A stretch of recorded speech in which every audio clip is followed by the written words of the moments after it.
ഏറെ നാളായി കാൺമാനാശയായി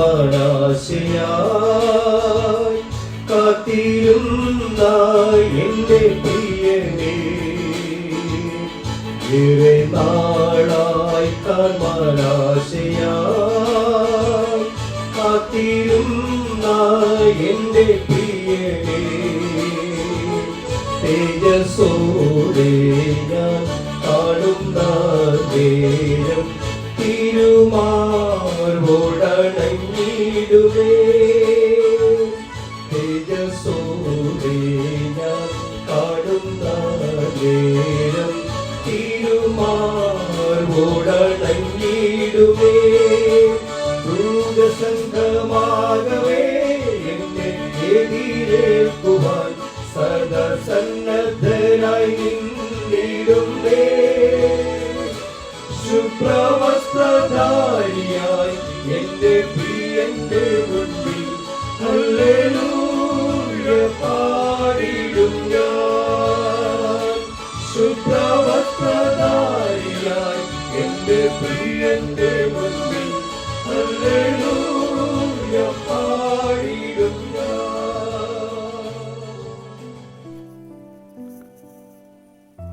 ദൈവനാമത്തിന് മഹത്വമുണ്ടാകട്ടെ. ഇന്നത്തെ പ്രഭാത ധ്യാനത്തിനായി 35 സങ്കീർത്തനം 28 വാക്യം. എൻ്റെ നാവ് നിൻ്റെ നീതിയെയും നാളെല്ലാം നിൻ്റെ സ്തുതിയെയും വർണ്ണിക്കും. ദൈവത്തോടുള്ള സ്തുതിയുടെയും നന്ദിയുടെയും ഒരു പ്രഖ്യാപനമാണ് ഈ വാക്യം.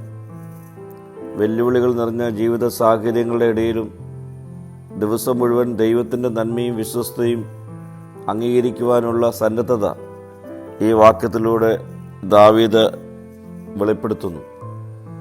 വ്യക്തിപരമായ പോരാട്ടങ്ങളിൽ നിന്ന് ദൈവത്തിൻ്റെ സ്വഭാവത്തിലേക്കും അവൻ്റെ നീതിയുള്ള പ്രവൃത്തികളിലേക്കും ശ്രദ്ധ തിരിക്കുന്നതിൻ്റെ പ്രാധാന്യം ഇത് എടുത്തു കാണിക്കുന്നുണ്ട്.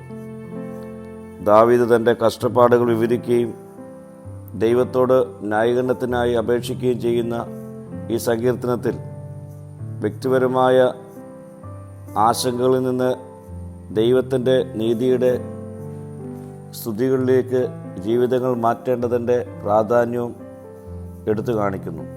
പ്രിയ സ്നേഹിതരെ, പ്രയാസകരമായ അനുഭവങ്ങളിൽ ശ്രദ്ധ കേന്ദ്രീകരിക്കാതെ ദൈവത്തിൻ്റെ പ്രവൃത്തികളിലും ഇന്നലകളിൽ അവൻ നടത്തിയ വഴികളിലും ശ്രദ്ധ കേന്ദ്രീകരിക്കുമ്പോൾ ദിവസം മുഴുവനും ദൈവത്തോടുള്ള നന്ദിയിലും സ്തോത്രത്തിലും ജീവിക്കുവാൻ നമുക്ക് സാധ്യമായി തീരും. പ്രാർത്ഥിക്കാം. കർത്താവേ, ദിനംപ്രതി നിന്നെ സ്തുതിക്കുവാനും നീ നടത്തിയ വഴികളെ ഓർത്ത് നന്ദി പറയുവാനുള്ള കൃപ എനിക്ക് നൽകണമേ. മഹത്വം നീ എടുക്കണം. യേശുവിൻ്റെ നാമത്തിൽ തന്നെ. ആമീൻ.